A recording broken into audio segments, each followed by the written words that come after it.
Olá pessoal, em nome do Pai, do Filho e do Espírito Santo. Amém. Falando então a respeito hoje das cotas raciais. Existem muitas pessoas que veem isso como uma forma de segregar, uma forma de já mostrar preconceito, dizendo que muitos desses negros não teriam a mesma capacidade que os brancos teriam de exercer suas funções. Infelizmente, o grande problema nisso tudo é que de fato existe um racismo. Pode parecer que isso já ficou para o passado e tudo mais, mas não. A gente percebe que talvez em muitos empregos onde as pessoas vão fazer alguma entrevista, digamos assim, indiretamente acabam selecionando um branco ao invés de um negro. Se a gente reparar talvez nos locais onde a gente anda, a gente percebe que os negros muitas vezes constituem os empregos onde há menos procura, né? Talvez um emprego de limpeza, um emprego de consertar algumas coisas e etc. Enquanto, sei lá, qual foi a última vez que você foi ao médico e essa pessoa que te atendeu era negra, ou seu advogado, ou seu nutricionista, ou seja lá o que for. Querendo ou não, a gente percebe que esses negros não tiveram certas oportunidades. Voltando um pouco no contexto de escravidão, aqueles negros receberam a sua alforria e simplesmente foram julgados, simplesmente foram deixados de lado, em que muitas daquelas pessoas falavam: como eu vou contratar um negro?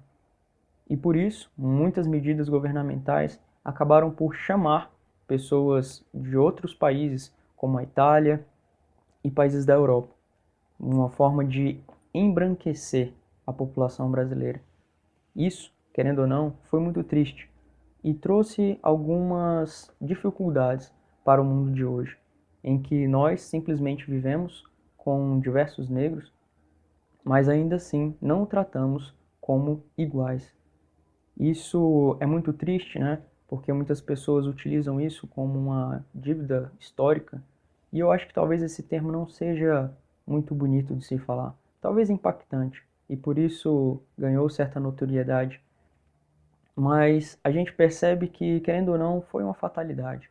As cotas, hoje, elas simplesmente dão um pouco mais de chance a esses negros, de forma que a população de negros, que muitas das vezes constituem 51% da população brasileira, não estão nos maiores cargos. E por isso, muitas vezes não podem dar a mesma condição para os seus filhos conseguirem alcançar muitas dessas metas. Isso parece talvez um pouco forçado. Por isso, acho que as cotas não necessariamente foi uma medida excelente. Foi uma medida imediatista, como as muitas que vemos nesses governos que simplesmente querem uma reeleição, querem perpetuar no poder. Sendo assim, talvez o mais importante fosse uma conscientização, uma instrução e uma educação, de forma aos brancos conseguirem viver uma vida normalmente com os negros, da mesma forma que os negros também pudessem viver uma vida normalmente com os brancos, de forma a não ver distinção, a ver ali pessoas. E isso é algo que ainda muitas vezes não fazemos. Por isso, há uma importância de fato, trazer um pouco dessas chances para esses negros conseguirem também transmitir isso aos seus filhos, de forma a equilibrar um pouco mais o que já devia ser equilibrado naturalmente. Sendo assim, eu vejo que um dia essas cotas vão chegar ao seu fim, de forma que, querendo ou não, boa parte do nosso Brasil já vai ter levado em consideração que, de fato, negros são tão iguais quanto os brancos, da mesma forma em que brancos são tão iguais quanto negros. Isso faria com que as pessoas não se importassem mais com uma cor de pele, não levassem, talvez, aquele darwinismo social em que ser branco era algo superior a ser negro. Isso nada mais foi do que um uso inapropriado da ciência, do conhecimento a qual nos foi dado.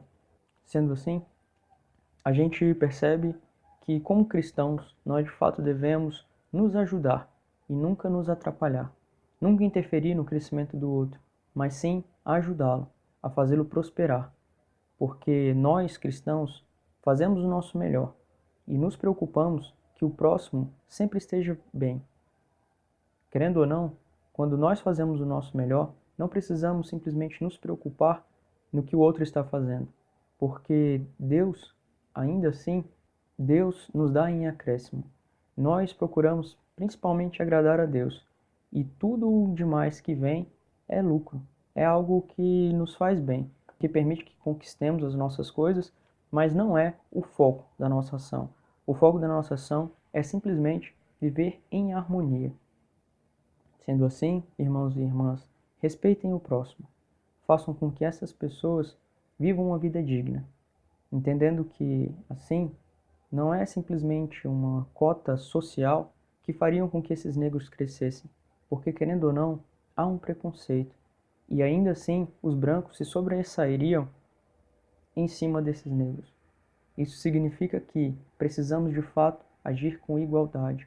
E se você, talvez, dispõe de um pouco mais de bens, por que não ajudar aquele que precisa?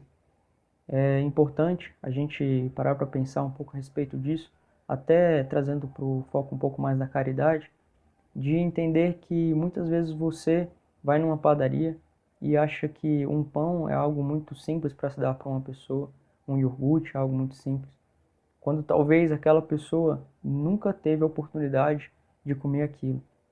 Aquela pessoa muitas vezes busca alimentos na lixeira.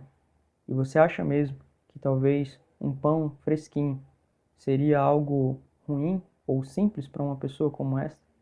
Sendo assim, irmãos e irmãs, repense suas atitudes. Veja naquilo que você pode ajudar. Veja naquilo que você pode instruir aos seus irmãos e irmãs, que talvez estejam precisando e estão de fato ao seu lado. Amém? Fiquem todos com Deus.